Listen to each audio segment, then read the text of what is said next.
तारकान् तत्प्रकाशांश्च चक्षक्तिः कृष्णचैतन्यसंज्ञकम् वेदास्तथा स्मृतिगिरो यमचिन्त्य शक्तिं सृष्टिस्थितिप्रलयकारणमामनन्ति तं श्यामसुन्दरमविक्रियमात्ममूर्तिं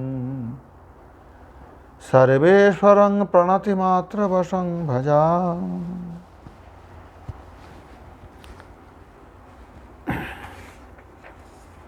हरिः आप्यायन्तममाङ्गानि वाक्प्राणश्चक्षुः श्रोत्रमथो बलमिन्द्रियाणि च सर्वाणि सर्वं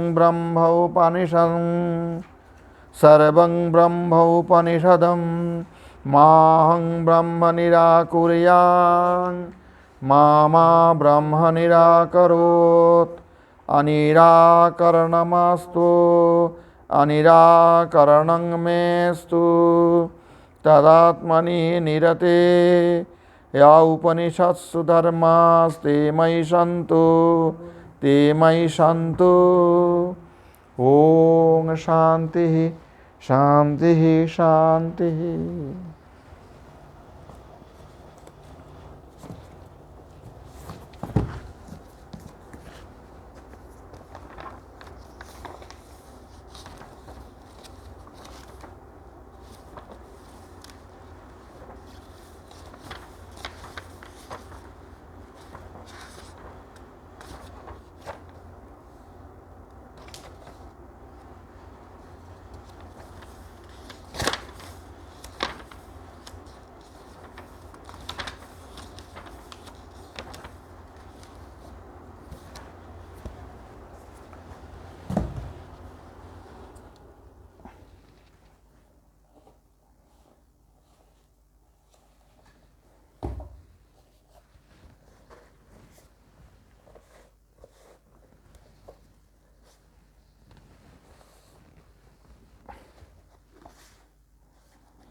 सावधान से पकड़ो, पुराना पुस्तक टूट जाएगा सब। सावधानी से।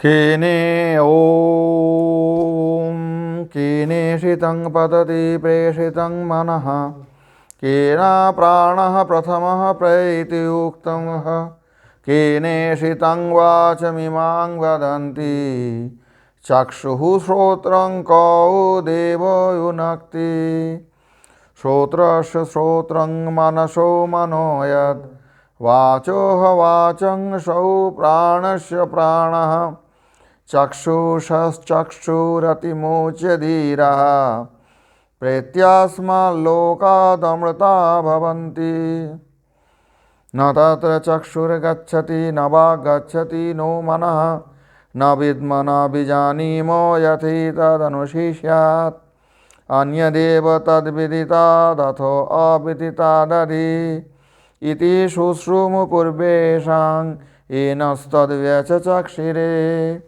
यद्वाचा अनभ्युदितं येन वागभ्युद्यते तदेव ब्रह्मत्वं विद्धि नेदं यदिदमुपासते यन्मनसा न मनुते येनाहुर्मनोमतं तदेवं ब्रह्मत्वं विद्धि नेदं यदिदमुपासते यच्चक्षुषा न पश्यति येन चक्षुंषि पश्यति तदेव ब्रह्मत्वं विद्धि नेदं यदिदमुपासते यच्छ्रोत्रेण न शृणोति येन श्रोत्रमिदं श्रुतं तदेव ब्रह्मत्वं विद्धि नेदं यदिदमुपासते यत्प्राणेन न प्राणीति येन प्राणः प्राणीयते तदेव ब्रह्मत्वं विद्धि नेदं यदिदमुपासते।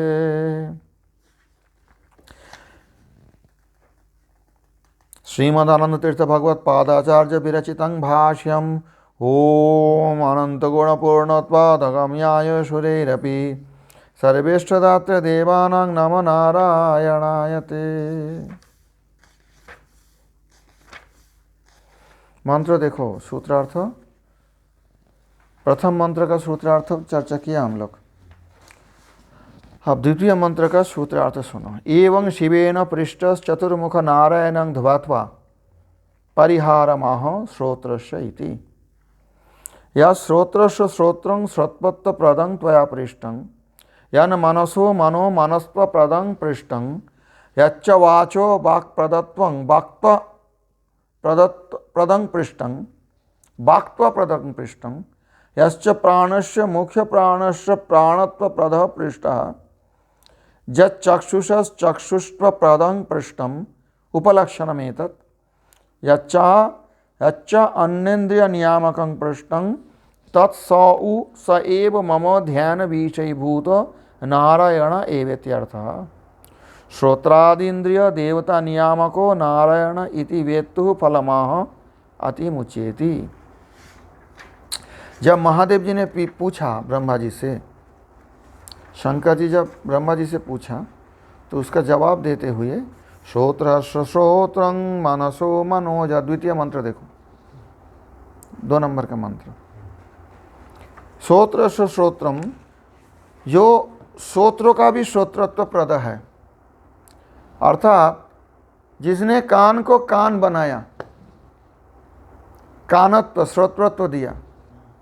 जैसे गौ को गौत्व लक्षण है, ऐसे श्रोत्र को श्रोतवत्व लक्षण है। तो वो जिन्होंने दिया श्रोतवत्व प्रदंग, जिसने कान को कान के अधिकार दिया, बनाया बोल सकते हो, या श्रोतवत्व दिया, जैसा तुमने पूछे हो। यन मनसो मनस्त्व प्रदंग पृष्ठं, तुमने पूछा केनेषितं पतति प्रेषितं मनः, यह मन को मनत्व देने वाले हैं।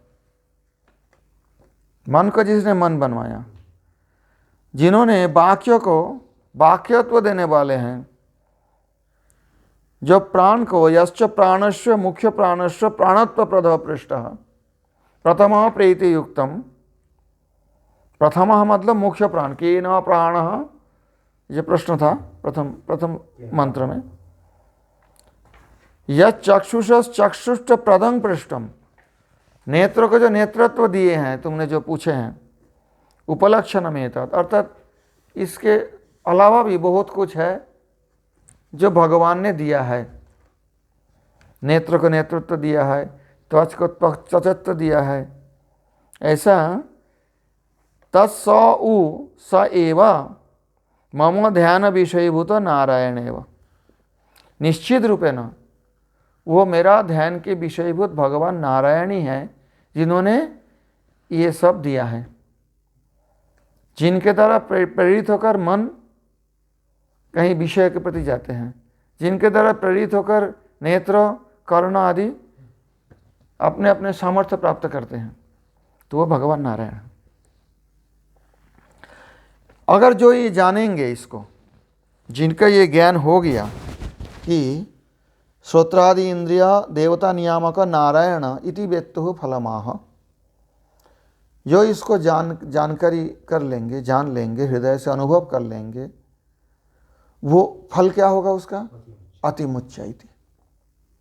वो धीर व्यक्ति, अर्थात उनका मन की धीरता अवश्य रहेगा, धैर्यवंतः।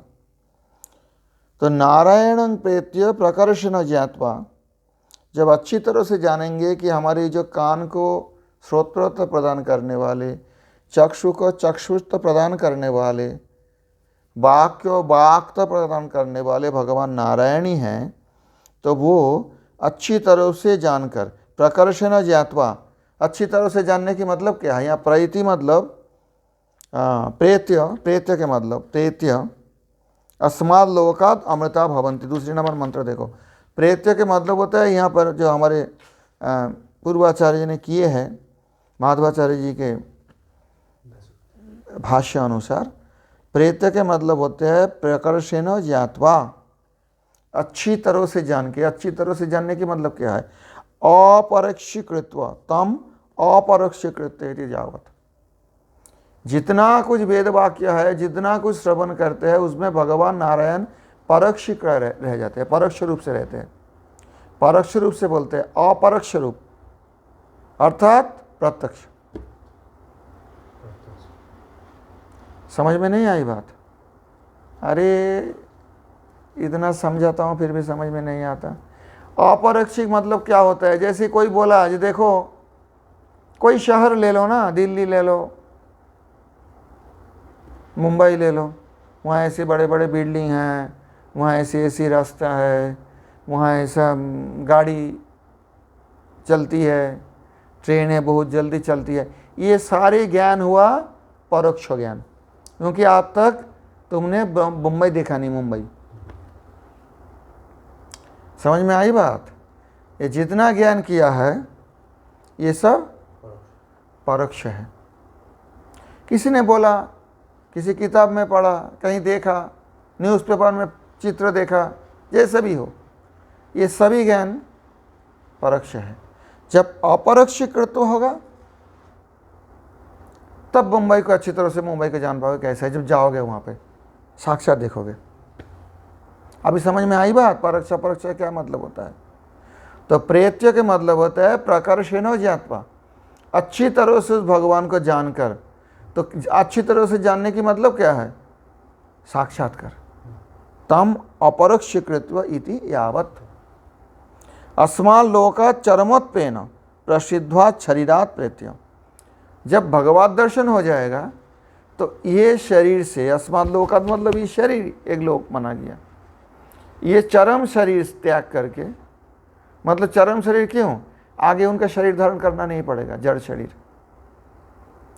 अस्मात् लोकात् चरमत्वेन प्रसिद्धात् शरीरात् प्रेत्या। जिस शरीर का चरम शरीर कहा जाता है, किसका शरीर चरम शरीर होता है? जिसने भगवान को अपरोक्षीकृत कर लिया। समझ में आई बात? प्रेत्यो हृदयाग्र प्रज्वलन प्रकाशित द्वारत्वादि लक्षण प्रकर्षेण गत्वा। ये शब्दों का अच्छी तरह से समझो। कैसे देखेंगे उनको? अपरोक्ष कैसे करेंगे? प्रेत्य के मतलब ये शरीर से तो जाएंगे, तो शरीर में रहते हुए कैसे देखेंगे? क्योंकि चक्षु जहाँ नहीं पहुँच सकते हैं, जो चक्षु को नियंता है, कर्ण जहाँ नहीं जा सकते हैं, जिन्होंने कर्ण का कर्णत्व दिए हैं, तो ऐसी भगवान को कैसे शरीर में देखेंगे? शरीरात् प्रेत्य, तो क्या शरीर छोड़ने के बाद देखेंगे कैसे? तो नेत्र भी नहीं रहेगा। चरम शरीर कह रहे हो, कान भी नहीं रहेगा, रहेगा तो लेकिन वो व्यक्ति तो उसमें नहीं रहेगा शरीर में।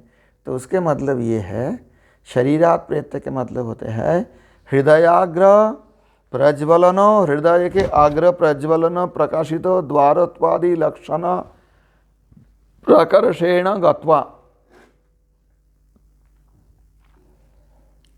ये एक शब्द है, हृदयाग्र प्रज्वलन प्रकाशित द्वारत्वादि लक्षण प्रकर्षेण गत्वा।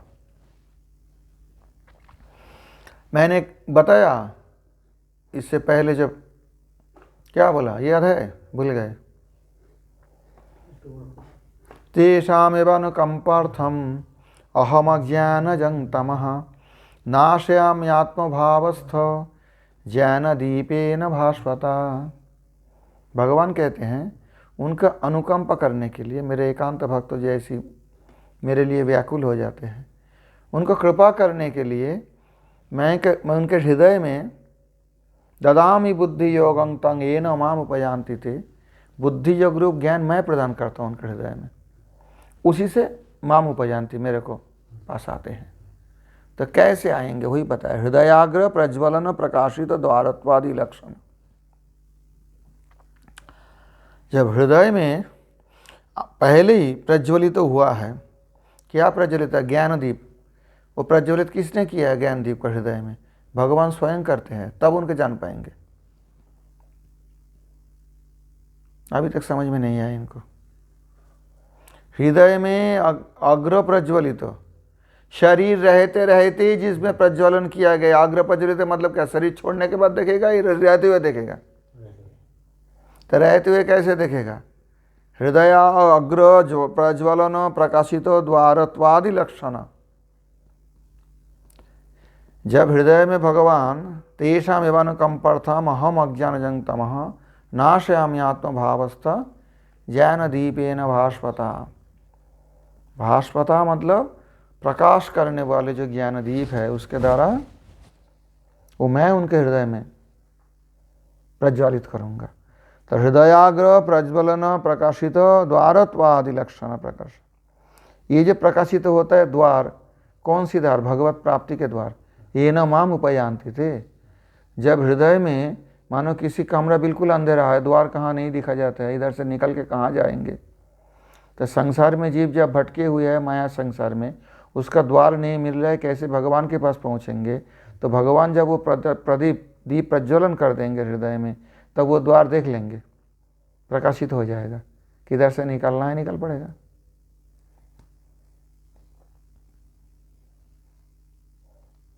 अभी तक समझ में नहीं आई?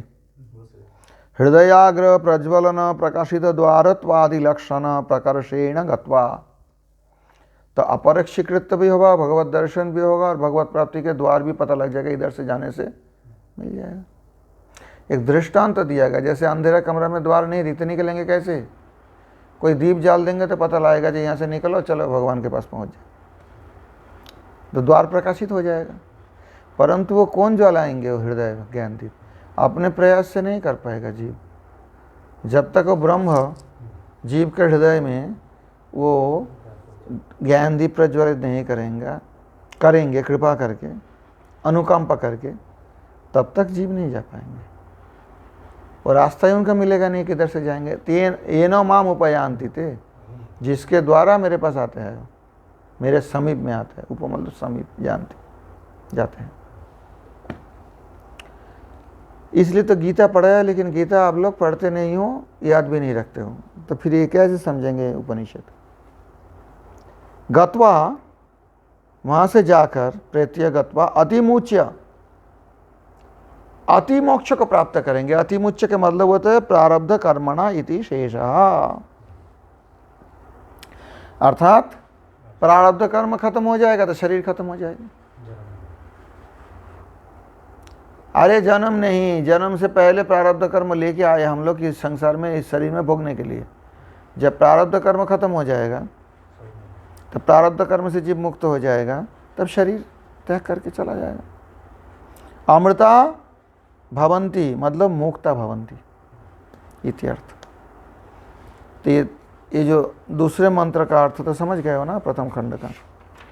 अब तीसरे मंत्र का अर्थ जो है श्रुति, तीसरे श्रुति का अर्थ यहाँ प्रकाशित किया जा रहा है। न तत्र चक्षुर गच्छति न वाक् गच्छति नो मनः न विद्म न बीजानीम यथि तदनुशीष्यात्। अस्तु एव श्रोत्रादि नियामको नारायणः स किंग लक्षण का। अब लक्षण, गौ लक्षण से, गौत्तर लक्षण से गौ को पहचाना जाएगा, लक्षित किया जाएगा। मैंने पहले बताया, बार बार नहीं बोलूँगा। गोत्व लक्षण के द्वारा गौ को लक्षित किया जाएगा। गोत्व लक्षण क्या है? शासनाधिपत्वम गौत्वम, शासनाधिपत्वम गौत्वम, उसी गौत्व लक्षण जिसमें वो गौ है। अब नारायण किंग लक्षण का श्रोत्र आदि मतलब कान, नेत्र, ये सब का नियामक जो भगवान नारायण हैं, स किंग लक्षण का, किस लक्षण से उनके पहचानेंगे? शासना, ककूद आदि देखने पर पहचान जाएंगे गौ है और कोई प्राणी नहीं है, लक्षण। इत्यापेक्षायां साकल्येन सर्वदेव अज्ञेयत्वं तावत् तस्य लक्षणमः न तत्रेति। इसी प्रकार पूर्व पक्ष की अपेक्षा करके साकल्येन संपूर्ण रूप से सर्वदेव अज्ञेयत्वं, सब देवता के लिए भी वो संपूर्ण रूप से अज्ञेय हैं। संपूर्ण रूप से अज्ञेय है परंतु आंशिक रूप से ज्ञेय है।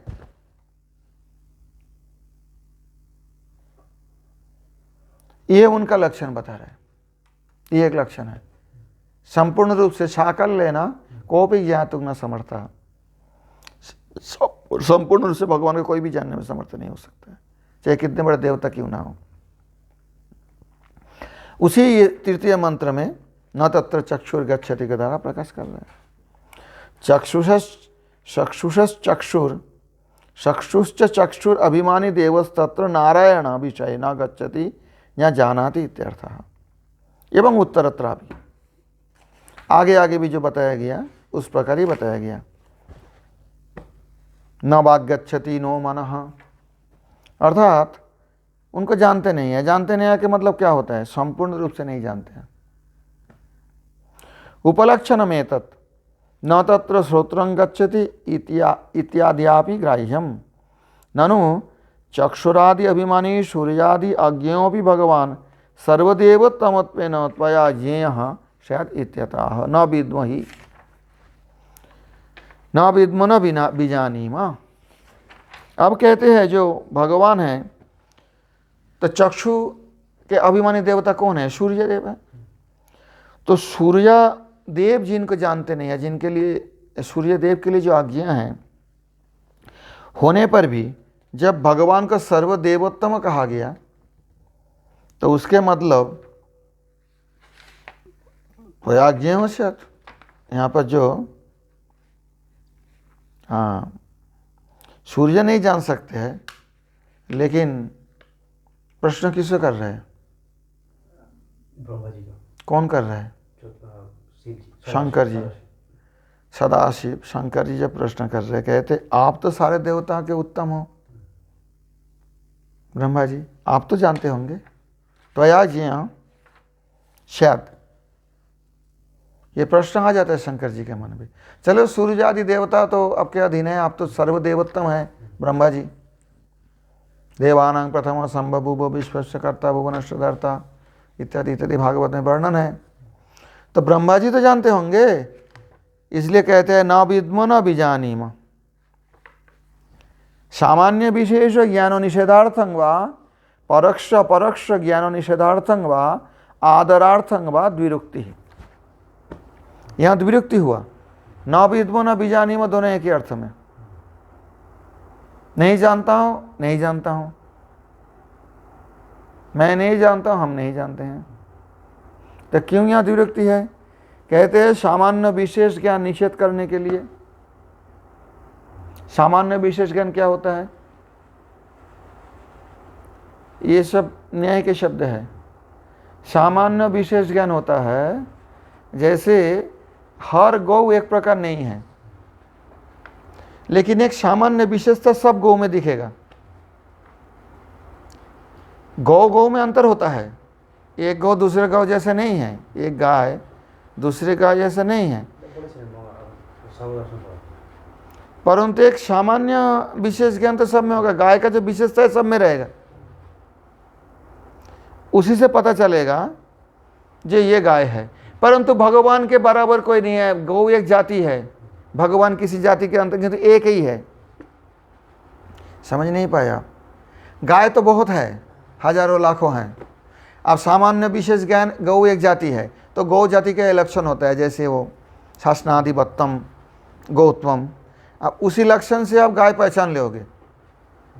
हालांकि गाय में पार्थक्य है। देखो ये जो हमारे ये गाय है, गिर गाय है, या हमारे आंध्र प्रदेश का जो गाय है ओंगल नस्ल है, देखने में बहुत अंतर है, लेकिन शासन ककू दे रहेगा।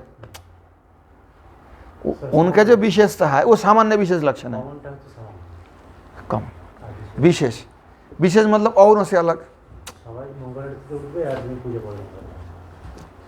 विशेष का मतलब होता है जिस द्वारा वो विशिष्ट है। तो कोई भी गौ हो, चाहे वो गिर गाय हो चाहे ओंगल नस्ल के हो, ये ककूद और शासना के द्वारा विशिष्ट होंगे। विशेष है तभी तो गाय है। तो सामान्य विशेष ज्ञान ब्रह्म के बारे में नहीं चलेगा। क्यों? कॉमन कैसे होंगे? और दूसरी ब्रह्म हो तब तो उनके साथ बोलेंगे ठीक है सब ब्रह्म में ये होता है। ब्रह्म तो एक ही है। गाय बहुत है उसका जाति में, इसलिए ब्रह्म में कोई जाति में नहीं गिन सकते हो। एक ही है। अगर गाय एक ही होते संसार में, मानो अगर दृष्टांत स्वरूप, सामान्य विशेष सामान्य विशेष होता उसमें? नहीं होता। समझ में नहीं आई बात? जब ब्रह्म एक ही है, उनके बराबर, उनके समान कोई नहीं है, तो किस भी सामान्य विशेष जाति उनमें लगाओगे आप? किस लक्षण लगाओगे जब ब्रह्म ऐसा होता है? समझ में नहीं आई बात? तो इसलिए सामान्य विशेष ज्ञान निषेधार्थं वा द्विरुक्ति, ये द्विरुक्ति जो यहाँ हुआ मंत्र में, न विद्म न बीजानीम, एक तो सामान्य विशेष ज्ञान निषेध करने के लिए द्विरुक्ति हुआ, अथवा परोक्ष अपरोक्ष ज्ञान निषेध के लिए द्विरुक्ति हुआ। परोक्ष ज्ञान क्या होता है? किससे सुन के कोई बता दिया जी गाय ऐसा होता है, ब्रह्म ऐसा होता है, तो उसी से भी ब्रह्म का नहीं जाना जा सकता। और अपरोक्ष ज्ञान साक्षात देख के भी पहचान नहीं पाओगे ब्रह्म कैसा, जब तक ब्रह्म नहीं पहचान देंगे। इसका आगे वर्णन है, इसी उपनिषद में मिलेगा। क्यों? जब गाय एक देखा है तो दूसरे गाय देख के पता लग जाएगा सामान्य विशेष ज्ञान से, मैंने गाय जानता हूं, ये भी गाय होंगे। हो सकते हैं आप गिर नस्ल के गाय देखे हैं और गाय नहीं देखे हैं। अब मानो यहाँ आंध्र प्रदेश में एक गाय होता है, इधर के जो ओंगल नस्ल कहते हैं, उसका चेहरा कुछ अलग है, लेकिन सामान्य विशेष लक्षण से ये ओंगल नस्ल गाय देख के आप बता सकते हो कि ये भी गाय ही है। क्या समझ नहीं आ रहे? हाँ, परंतु ये हो गया अपरोक्ष ज्ञान। जब देखा है किसी गाय को तो अपरोक्ष ज्ञान हो गया। तो परोक्ष अपरोक्ष दोनों ज्ञान के द्वारा ब्रह्म को नहीं जान सकते हैं।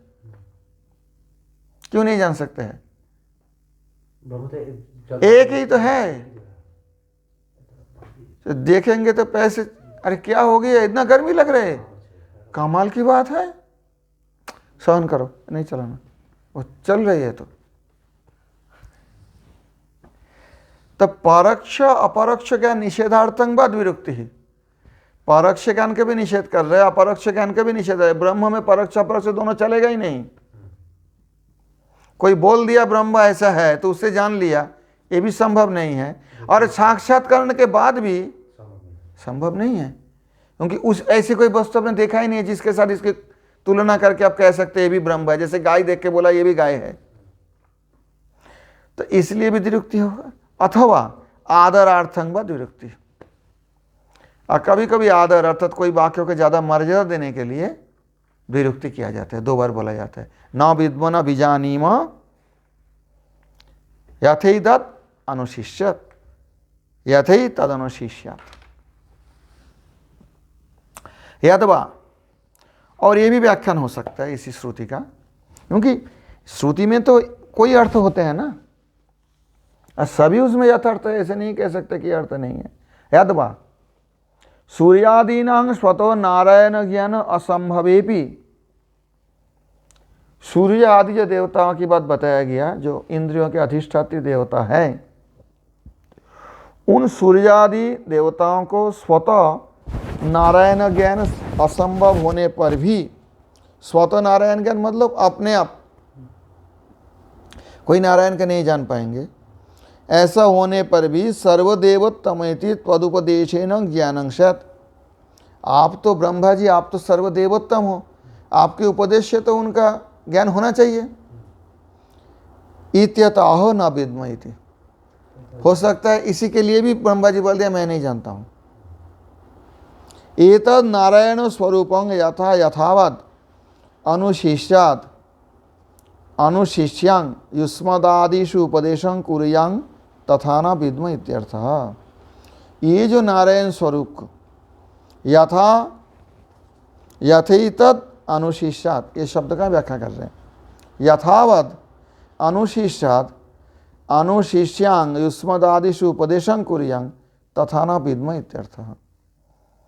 जैसे मैंने अपने को शिष्यों को या अनुयायियों को उपदेश करेंगे, युष्मदादिषु, हाँ तुम लोगों को उपदेश करेंगे, उस प्रकार से मैं नहीं जानता हूँ जी, मैं पूरा समझा दूँ। यादवा, ये समझ नहीं पा रहा है, मैं समझ गया, कंफ्यूज हो रहा है। एक बात बताता हूँ, एक साधारण संसार की दृष्टांत लो, समझ जाओगे। इंजीनियरिंग मानो मैकेनिकल इंजीनियरिंग है एक। अब कोई व्यक्ति बोले मैं सारे मैकेनिकल इंजीनियरिंग को जानता हूं, एक भी नहीं मिलेगा। इसलिए मैकेनिकल इंजीनियरिंग में अलग अलग ब्रांच किया गया। कोई मेडिकल इक्विपमेंट्स है तो मैकेनिकल इंजीनियरिंग, वो उतना ही पढ़ा है, और उनका जो प्रोफेसर है वो भी उतना ही पढ़ाएंगे। और कोई और तरह के बहुत सारे हैं। इलेक्ट्रिकल इंजीनियरिंग भी एक तरह मैकेनिकल इंजीनियरिंग है, मशीनरी तो है परंतु एक अलग ब्रांच है, अलग शाखा है। जैसे वो मेडिकल इक्विपमेंट्स वाले एक इंजीनियरिंग है, ऐसे कोई एक वो है क्या बोले मेरिन इंजीनियरिंग है, मैकेनिकली तो है। अब जो मेरिन इंजीनियर है वो क्या बोलेगा मैं सब जानता हूँ मैकेनिकल। तो जो मेडिकल इक्विपमेंट्स का एक इंजीनियरिंग किया है वो बोलेगा सब जानता हूँ। शाकल लेना कोई नहीं जानते हैं, अन्ना उपदेश कर सकते हैं, सीखा भी नहीं सकते हैं। क्यों कि ये बहुत बड़ा विषय जो है बहुत बड़ा है, बहुत विस्तृत है। एक जो मैकेनिकल इंजीनियरिंग बहुत बड़ा विषय होने के कारण एक सांसारिक दृष्टांत दे रहा हूँ। कोई एक व्यक्ति के लिए सब प्रकार ब्रांच जानना, मतलब ये इलेक्ट्रिकल भी उनमें आता है, संभव नहीं है। परंतु नहीं जानते भी नहीं है। जो कोई भी ब्रांच को लिया है, समझो ऐसे कोई मेरिन इंजीनियर है, तो मेरिन इंजीनियर तो कुछ तो मैकेनिकल इंजीनियरिंग जानते हैं वो, और वो पढ़ा भी सकता है, बोल भी सकता है, दूसरे को सिखा भी सकता है। तो ऐसे ही ब्रह्मा जी कहते हैं न विद्मो न विजानीमो। इसके मतलब ये नहीं कि ब्रह्मा जी नहीं जानते हैं, लेकिन संपूर्ण रूप से कोई भी नहीं जान सकता, मैं भी नहीं बता सकता हूं। यथा यथावत स्मरादि उपदेशं कुर्यां तथा न विद्मो, एज इट इज। मैं नारायण भगवान के बारे में बताऊं तुम लोगों को, ये इतना मैं नहीं जानता हूं। मैं कुछ जानता हूं उनके बारे में पार्शियली, और देवता भी जानते हैं। आप समझ में आई बात? स्पष्ट हुआ? अनंतत्वाद मैकेनिकल इंजीनियरिंग का तो लिमिट है, एक देशीय उदाहरण है। मैकेनिकल इंजीनियरिंग का लिमिट है, परंतु भगवान का गुणों का तो लिमिट ही नहीं है। तो कैसे जानेंगे संपूर्ण रूप से? एक संसार की इंजीनियरिंग ब्रांच जो मैकेनिकल इंजीनियरिंग कहा जाता है, उसमें ही पूरा रूप से कोई नहीं जान पाता। उसमें तो 4 5 6 ब्रांच बनाए गए। तो भगवान जो ब्रह्म अनंत गुण संपन्न है, जिनका अनंत विशेषता है, उनका संपूर्ण रूप से कौन जान पाएंगे? ब्रह्मा जी कहते हैं मैं नहीं जानता हूं। यादवा त्वमपि किं सर्वात्मनो न जानासि। अथवा ये भी अर्थ है, क्या आप भी सर्व प्रकार से नहीं जानते सर्वात्मना? यथेति इत्यपेक्षा यथेति।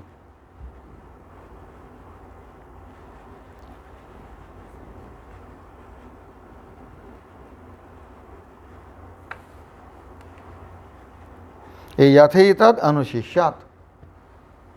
क्या आप भी संपूर्ण प्रकार से नहीं जानते भगवान नारायण का संपूर्ण रूप से? कहते नहीं। यथा लोके जन इदं गवयादिकं वस्तु। लोके मतलब ये संसार में, जन साधारण संसार में कोई व्यक्ति, कोई एक जन, कोई एक लोग, इदं गवयादिकं वस्तु। गवय होता है गाय के सदृश एक प्राणी, गौ नहीं है वो, उसे गवय कहते हैं। कोई नीलगाय बोलता है, कोई और पशु होगा मुझे पता नहीं, लेकिन गौ के साथ उसका कुछ सादृश्य है, लेकिन एग्जैक्ट हुबहू यथाजत गौ लक्षण उनमें नहीं है, इसलिए गौ नहीं है। अगर गौत्व लक्षण होते तो गौ ही होते।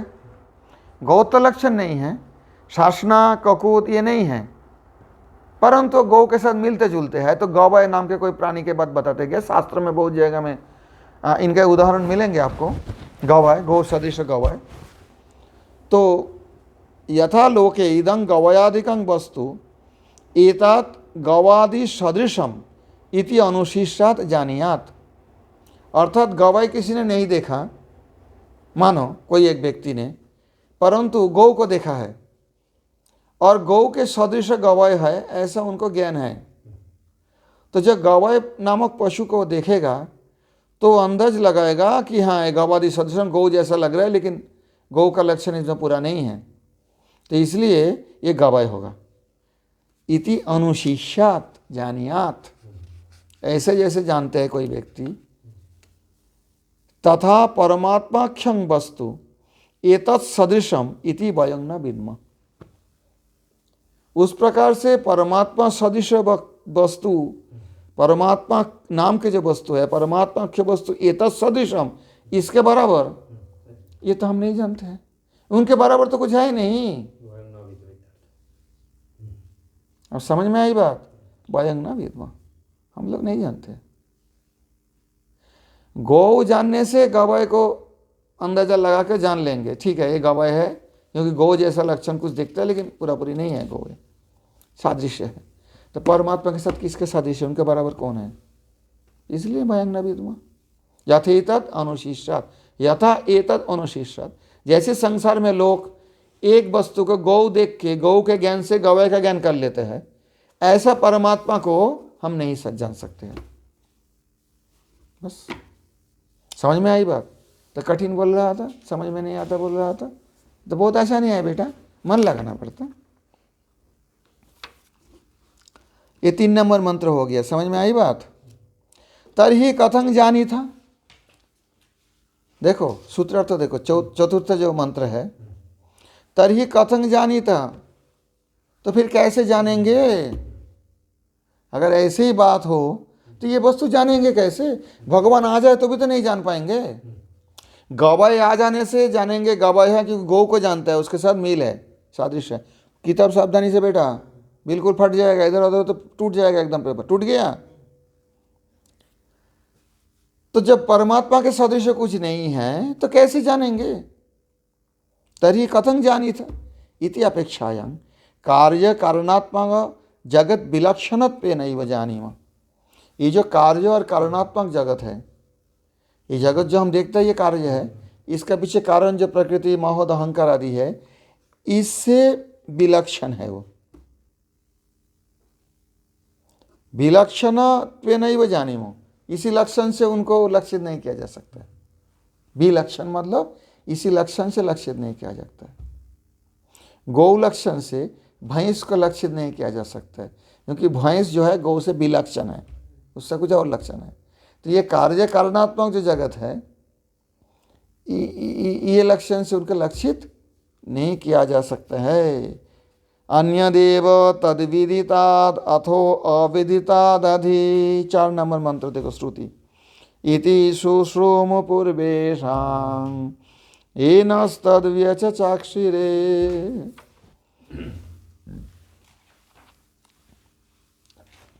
उसी का ही जवाब दे रहा है यह। अन्यत एवं, दूसरों से, अन्यत तत्परं ब्रह्म विदितात् व्याख्यात कार्यात् अन्यदेव विलक्षणमेव न तो तत्सदृशम। वो जो परम ब्रह्म है, वो विदितात् जगत जो हम जानते हैं, विदितात्, विदिता मतलब क्या? हाँ, जो हम जानते हैं, संसार जो देखते हैं, जो कार्य रूप है,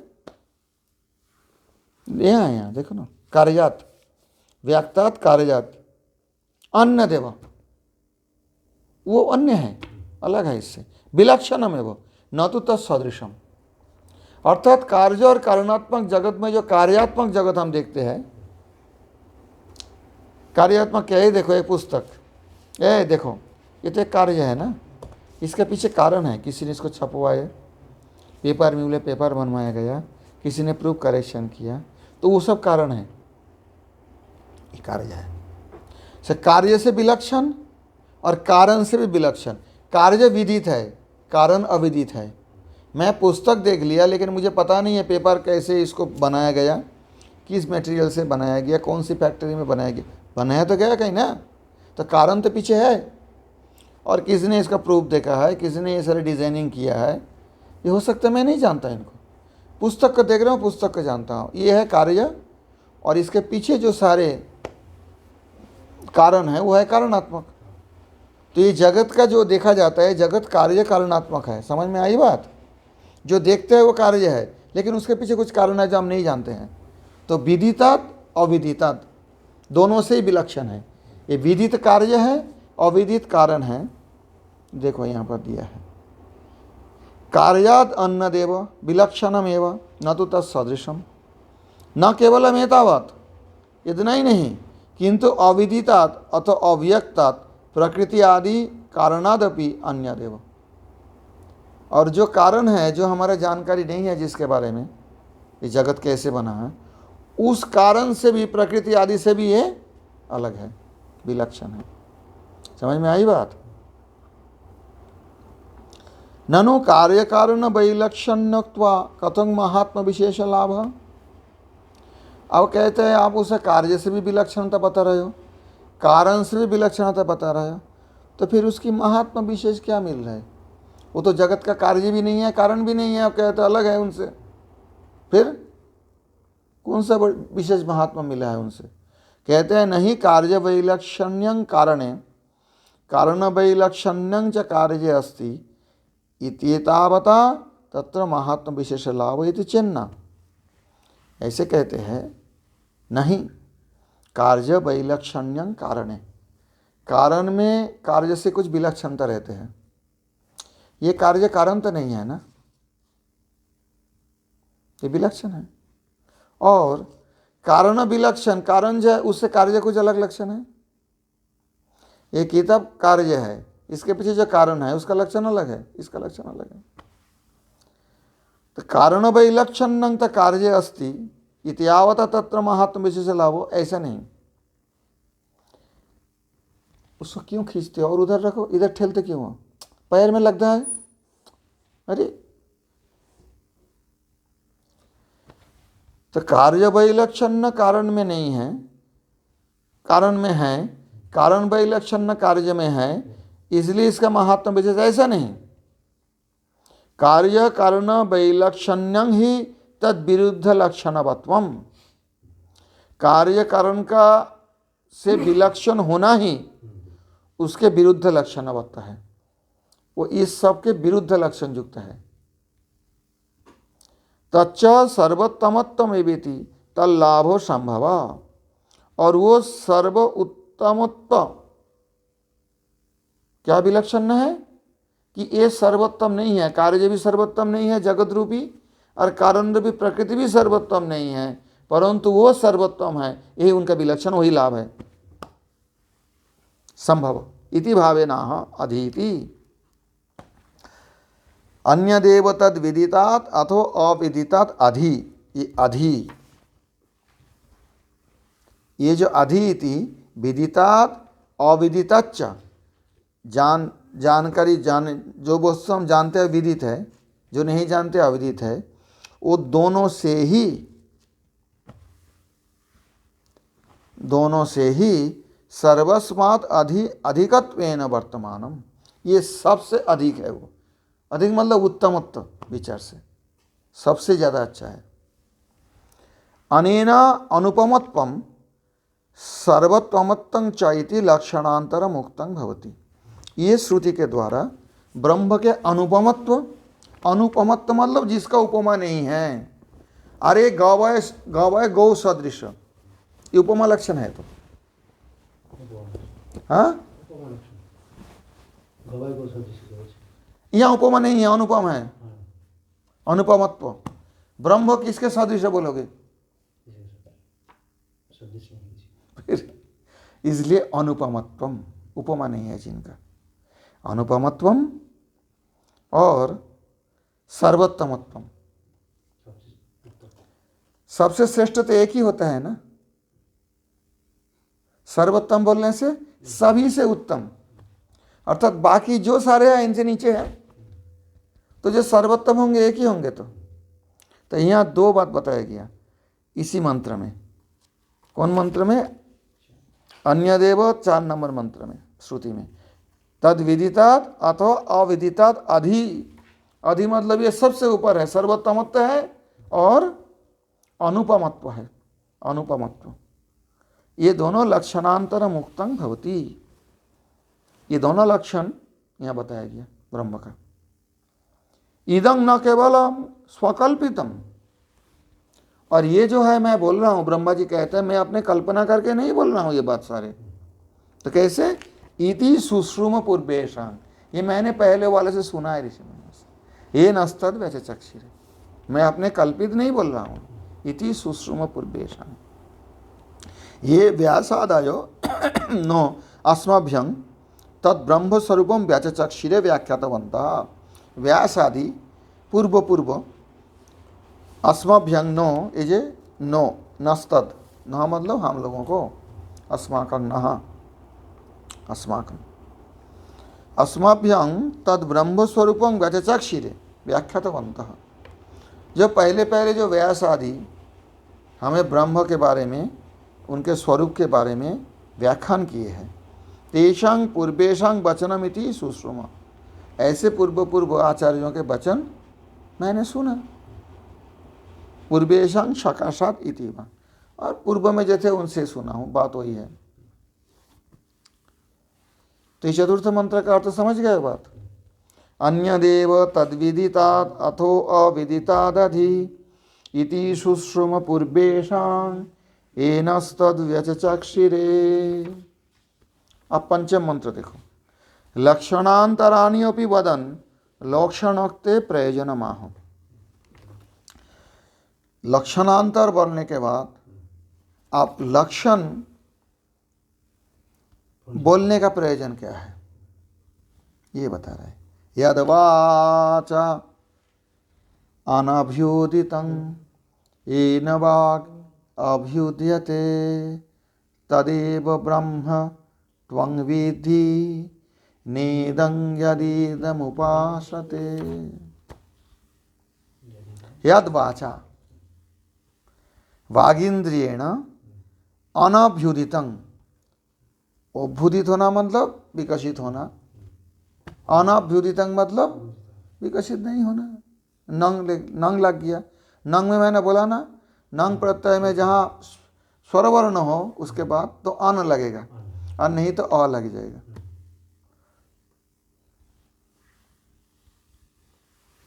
अभ्युदितं है ना, इसलिए अनभ्युदितं। लक्षणांतराणि अपि वदन् लक्षणोक्ते प्रयोजनमा, लक्षण कहने के प्रयोजन क्या है। यद वाचा वागींद्रियेण अनभुदितं सम्यक उदितं न भवति, वाग इंद्रिय के द्वारा जो ब्रह्म सम्यक रूप से उदित नहीं हो सकते। समझ भाई। यन मनसा न मन्यते न ज्ञायते, मन के द्वारा जिनका मनन नहीं किया जा सकता है, अर्थात जाना नहीं जा सकता है। पुरुषेण न पश्यति न शृणोति पुरुषः उपलक्षणम एतत्। तो कोई भी जीव के द्वारा, या पुरुष के द्वारा मतलब जीव के द्वारा, कोई व्यक्ति के द्वारा न पश्यति न शृणोति पुरुषः, उसे परम पुरुष ब्रह्म को न देखा जा सकता है न सुना जा सकता है। उपलक्षणम एतत्, ये जो बताया, यद वाचा अनभ्युदिते येन वाग अभ्युद्यते यन मनसा न मनुते येनाहुर मनोमतम, ये मन और वाक्य ये दोनों उपलक्षण है। उसके मतलब ये दोनों को उद्देश्य करके कहा गया कि किसी भी इंद्रिय के द्वारा अनेन अनिंद्रिय गोचरत्व लक्षण मुक्तं भवति। अनिंद्रिय गोचरत्व, इंद्रिय गोचरत्व नहीं है।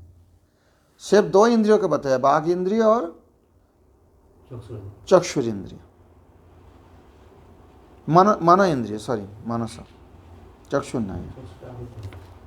यद वाचा और मनुते, उसके आगे चक्षुषा है।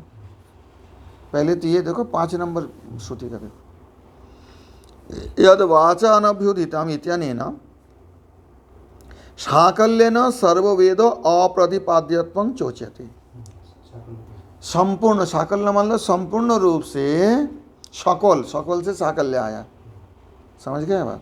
तो साकल्येन सर्ववेद प्रतिपाद्य, अवेद सर्ववेद अप्रतिपाद्यत्वं, यहाँ देखो आकार लग गया, अक सवर्ण दीर्घ, सर्ववेदा प्रतिपाद्यत्वं, वेद अप्रतिपाद्यत्वं, सारे वेदों के द्वारा संपूर्ण रूप से ब्रह्म को प्रतिपादन नहीं किया जा सकता। आंशिक रूप में सब किया, इसलिए झगड़ा हो गया। वो कहते हैं ब्रह्म ऐसा, वो कहते हैं ब्रह्म ऐसा है। संपूर्ण रूप से कौन जानेंगे, वो दोनों ही हैं। कोई बोलेंगे जी इंजीनियर मैकेनिकल इंजीनियर मतलब मेरिन इंजीनियरिंग है, ये मैकेनिकल इंजीनियर है। वो बोलेंगे मैं इलेक्ट्रिकल इंजीनियरिंग मैकेनिकल इंजीनियरिंग है। दोनों ही हैं। हाँ, दो ही ठीक। परंतु साकल्य न कोऽपि न ज्ञातुं शक्यते, पूर्वपूर्वी भाव संपूर्ण भाव संपूर्ण तो नहीं है। तो इसलिए कहते हैं साकल्येन सर्ववेद अप्रतिपाद्यत्वं च उच्यते, ये भी बोला जाता है। च एतेन साकल्येन सर्वदेव अज्ञेयत्वमपि इंद्रियो अगोचरत्वेन उपपादितं भवति। और इसके द्वारा देवता लोग भी संपूर्ण रूप से उसी ब्रह्म को नहीं जान सकते हैं, क्योंकि इंद्रिय गोचर नहीं है, ये भी प्रतिपादित हो जाता है। यथा देवाः परमात्मा स्वरूपं सम्यक् न जानाति इति सर्वज्ञ इति असर्वज्ञ, यहाँ इको या नची हुआ। यथा देवाः परमात्मा स्वरूपं सम्यक् न जानन्ति इति असर्वज्ञ तथा परमात्मा भी किंग न। अब प्रश्न आ जाता है इनमें पूर्व पक्ष, अच्छा देवता लोग परमात्मा को संपूर्ण रूप से नहीं जान सकते हैं, तो क्या परमात्मा भी इन लोगों को नहीं जान सकते हैं, ऐसा है क्या? इसलिए कहते येन वाक् अभ्युद्यते, उसका ही समाधान कर रहे। जो वाक्य जिनका प्रकाश नहीं कर सकते, लेकिन जिनके द्वारा वाक्य प्रकाशित होते हैं, इत्यादि वाक्य चतुष्टय है ना, ये चारों वाक्य है ना, यहाँ 6, 7, 8, 9। बागेन्द्रिय विषय भूतं शब्द जातं येन अनुद्यते। बागेन्द्रिय विषयभूत जो शब्द से जो जात होते हैं, वो जिसके द्वारा उदित होते हैं। बाक शब्द वेदादि सर्व बाक समूह वाचको वा। दूसरी अर्थ से ये भी हो सकते हैं, बाक वाक्य शब्द से वेदों में जो वाक्य है वो भी तो वाक्य है, वो भी तो वाक है। तो ये सब भी हो सकते हैं सारे वेदों, परंतु उनसे वेद उदित हुआ है, भगवान के निश्चय से वेद का प्रकट है, वेद मंत्रों का, ऐसे कहा गया ना, या निश्चितम। अब आगे 6 नंबर देखो, वही बात है, मनो मनो विषयीभूतं पदार्थ जातं येन मतं यन मनसा न मनुते येनाहुर्मनोमतं तदेव ब्रह्म त्वं विद्धि नेदं यदीदमुपासते। इसको ज़्यादा विस्तार नहीं किया व्याख्या, क्योंकि वही अर्थ यहाँ भी लगता है। मनो मनो विषयीभूतं पदार्थ जातं येन मतं मनो विषयीकृतम आहुर्विद्वांसः। जो मन विषयीभूत जो पदार्थ है, उसके द्वारा हम उस ब्रह्म को नहीं जान सकते, लेकिन वो ब्रह्म के द्वारा ये मत मनो विषयीकृत किया गया है। चक्षुंषि, उसके आगे देखो, यच्चक्षुषा न पश्यति येन चक्षुंषि पश्यति तदेव ब्रह्म त्वं विद्धि नेदं यदीदम् उपासते। जिनको नेत्र नहीं देख सकते, लेकिन जिन्होंने नेत्र को प्रकाशित करते हैं, उसका ब्रह्म जानो। सब एक ही बात है पीछे, तदेव ब्रह्म तं विद्धि, तुम उसको ही ब्रह्म जानना। तो चक्षुंषि चक्षुर विषय भूतानि वस्तुनि, चक्षु विषयभूत जो वस्तु है उससे जिनका प्रकाश नहीं होता है, परंतु जिन्होंने उसका प्रकाशित करते हैं वह ब्रह्म है। ये न पश्यन्ति दृश्यन्ति, जिसके द्वारा दिखा भी जाता है। ब्रह्म तो सबको देखता है, लेकिन नेत्र उनको नहीं देख पाते हैं, वो नेत्र को देखते हैं। यच्छ्रोत्रेण शृणोति यच्छ्रोत्रेण न शृणोति येन श्रोत्रमिदं श्रुतं तदेव ब्रह्म त्वं विद्धि नेदं यदीदमुपासते। यह प्रसिद्धं श्रोत्रं श्रोत्र विषयीभूतं वस्तु येन श्रुतं। ये जो प्रसिद्ध श्रोत्र है, अर्थात कर्ण या कर्णेन्द्रिय, बताओ, श्रोत्र विषयीभूतं वस्तु येन श्रुतं। श्रोत्र का विषयीभूत वस्तु क्या है? शब्द है ना, शब्द तो श्रोत्र का विषय है। वह शब्द जिनके द्वारा सुना गया है, श्रोत्रेन्द्रिय विषयीकृतं, जिन्होंने शब्द को श्रोत्र इंद्रियों का विषय बनाया, वो ब्रह्म है। परंतु ये श्रोत्र उनको नहीं सुन पाते, अनेन सर्वज्ञत्वम लक्षण मुक्त होती। इसके द्वारा, इस मंत्र के द्वारा, ये है 8 नंबर मंत्र, अष्टम मंत्र है प्रथम खंड का। इसके द्वारा सर्वज्ञत्व जो लक्षण है ब्रह्म का, वो लक्षण बताया गया, क्योंकि सब सुनता है वो। एवकार व्यावर्तमाह न इदमिति, एव तद एव ब्रह्म। यहाँ एवकार क्यों प्रयोग किया निश्चय। ना, यहाँ व्यावर्तक अर्थ है। व्यावर्तक कौन जानते हो ना? अव्यवृत्त। व्यावृत्त करते जो व्यावर्तक।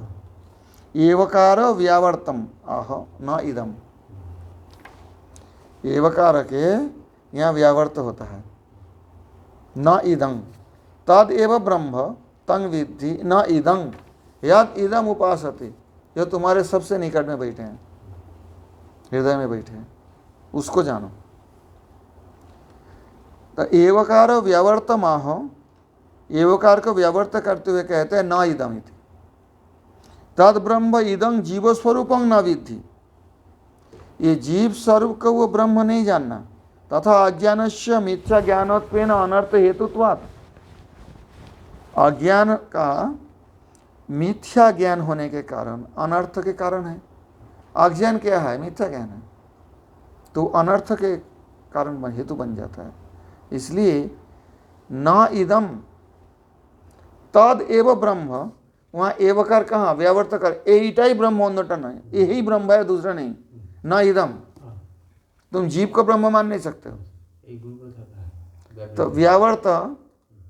व्यावर्त करने के लिए, व्यावृत्त करने के लिए एवकार का प्रयोग हुआ। तद एव ब्रह्म त्वंग विद्धि, त्वंग मतलब तुम जानो, नेदं न इदं यद इदम उपासते, न इदं के मतलब यह जो दूसरा इदं बताया वो जीव स्वरूप, इदं जीव स्वरूपं न विद्धि, जीव स्वरूप का ब्रह्म नहीं जानना। तदेव ब्रह्म तंग विद्धि, वही ब्रह्म तुम जानना चाहिए। अनेन जीव भेद ज्ञापनमेव लक्षणक्ति प्रयोजन मुक्तं भवति। और ये जो मंत्र है, इनमें 5, 6, 7, 8, 9, ये पांचों मंत्र में एक ही बात बताया गया, तदेव ब्रह्म त्वं विद्धि नेदं यदीदम उपासते। इनमें जीव भेद ज्ञापन में व लक्षणक्ति प्रयोजन मुक्तम, जीव के साथ ब्रह्म को जो भेद है, ये लक्षण रूप उक्ति भी प्रयोजन है, ये बताया गया। ये उपासना है जिनको अच्छा। एक तो उपासते, सुनो, उपासते का तात्पर्य जो कोई उपासते उपासना करते हैं, ऐसा व्याख्यान किए है। माधवाचार्य ये कहते हैं उपआसते, तुम्हारा नजदीक जो है, निकट जो है सबसे। तो इसलिए यहाँ कहते हैं जीव भेदो ज्ञापन में लक्षणक्ति प्रयोजन मुक्तम भवति, जीव के साथ वो ब्रह्म का भेद है, जीव ब्रह्म नहीं है, ये लक्षण भी यहाँ बताया गया। यदि जीव स्वरूपं न ब्रह्म तर्हि किं तत्, यदि जीव स्वरूप या पूर्व पक्ष ब्रह्म ना हो तो फिर ब्रह्म कैसे है, क्या है? किं तत् इत्यतः यदिदम इति, यत् प्राणेन न प्राणीति येन प्राण प्राणीयते, ये पूरा जत दिया। यत् क्षत्रेण न शृणोति, यच्चक्षुषा न पश्यति, यन्मनसा न मनुते, यद् वाचा अनभ्युदितं, यद् इदं प्रसिद्धम उप तदुपलक्षित जीवस्य समीपे आसते, उप आसते, उपलक्षित जीवस्य समीपे आसते, निकट में जो बैठे रहते हैं, विनियामकतया, उनको विनियमन करने के लिए, नियमन करने के लिए, विशेष रूप से नियमन करने के लिए, विनियामकतया, विशेष रूप से नियमन मतलब जैसे मान लो किसी पतंग को उड़ाना है, उसका हाथ में पकड़ के रखोगे उड़ेगा, तो उसको कुछ स्वतंत्रता देना पड़ता, तब जाके छोड़ना पड़ता। धागा तो कंट्रोल में है, परंतु पतंग उड़ाया ना, घुड़ी उड़ा उन्हें, मैं खूब उड़ाया, तो पतंग उड़ाने के लिए पतंगों का हाथ में पकड़ लेने से होगा, तो उसको थोड़ा छूट देना पड़ेगा। दूर में उसका वो फिर वो खींच के हवा लगेगा तब उठेगा। तो ऐसे ये विनियामक है, विशेष रूप से नियामक है। डोर तो भगवान के हाथ में है, परंतु जीव को थोड़ा खेलने देते हैं, खिलो। यदीदम प्रसिद्धम उप तदुपलक्षित जीवस्य समीपे आसते, और वहाँ बैठे हैं हृदय में, विनियामकतया आस्ते तदेव ब्रह्म इत्यर्थ। तदेव ब्रह्म, व्यावर्तक, वही ब्रह्म है और कोई नहीं। तो ये वो क्या कर रहे, व्यावृत्त कर रहे हैं सबको, इसलिए व्यावर्त अर्थ में यहाँ एवोकार।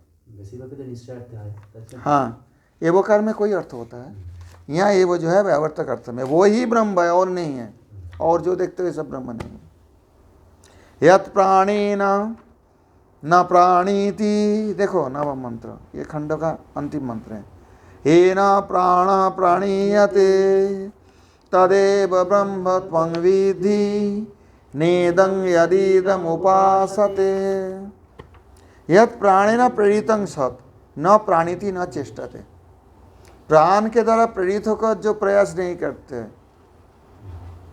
प्राण के द्वारा प्रेरित होकर हमारे जो शरीर है, मन है, ये प्रयास करते हैं, वो नहीं करते हैं। किंतु स्वतो एव इत्यनेन पारतंत्रोपलक्षित सर्वदोष अभाव रूपं लक्षणांतर मुक्तं भवति।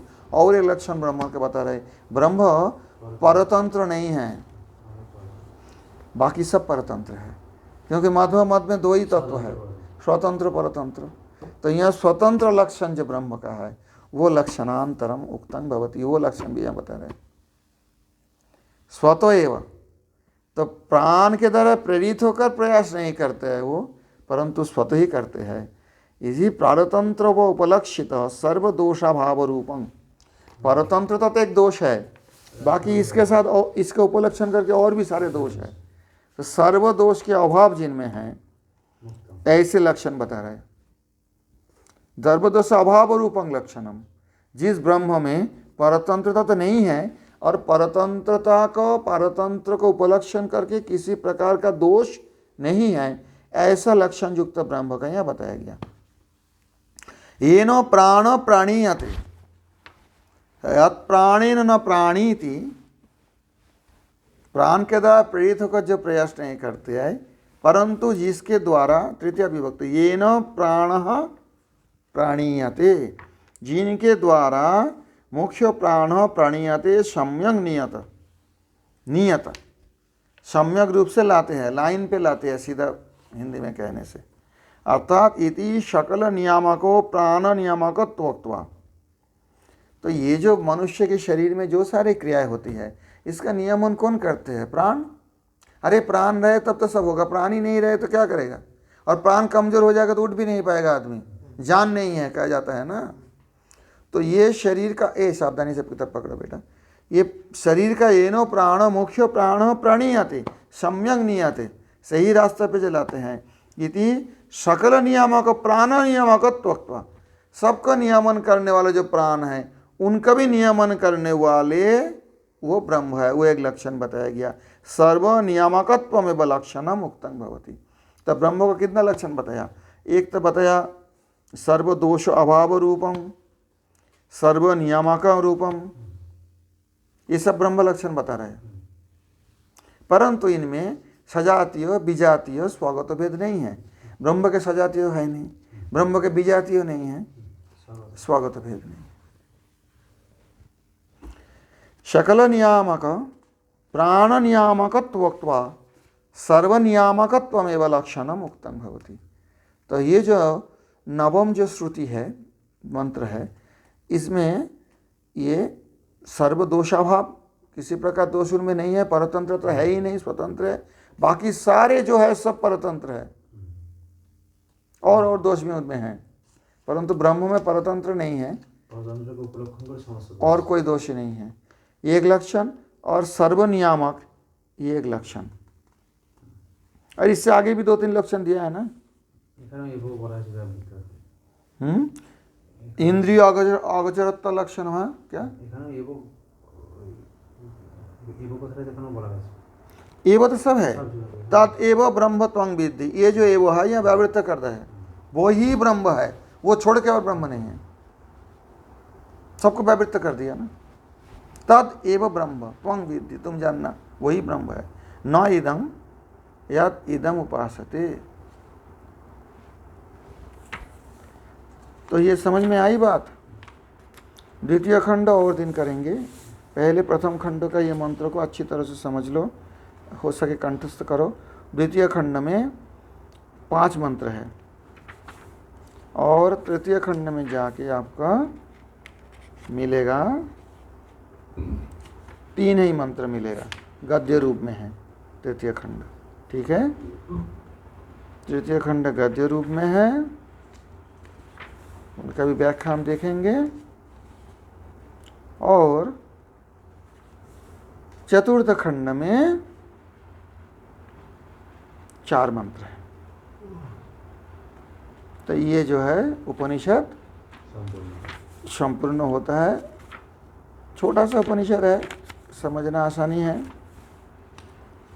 श्रुति अर्थ भी उतना कठिन नहीं है, लेकिन इसको बार बार अभ्यास करो और बार बार इसका जो है चिंतन करो, तब जाके दिल में बैठ जाएगा। ज़्यादा मंत्र नहीं है। प्रथम खंड में 9 मंत्र है, दूसरी में 5 मंत्र है, उसके बाद तो मेरे ख्याल से 3 मंत्र है और उसके बाद में 4 मंत्र है। कुल कितना हुआ? हाँ, 21 मंत्र है।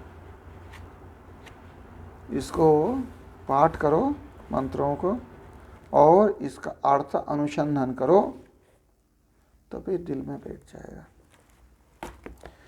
हरि ओम आप्यायन्त ममांजानि वाक्प्राणश्चक्षुः श्रोत्रमथो बलमिन्द्रियाणि च सर्वाणि सर्वं ब्रह्मोपनिषदं माहं ब्रह्म निराकुर्यां मा ब्रह्म निराकरोत्। अनिराकरणमस्तु अनिराकरणमेस्तु तदात्मनि निरतीय उपनिषत्सु धर्मा ते मयि सन्तु। ओम शांति शांति शांति। हरि ओम।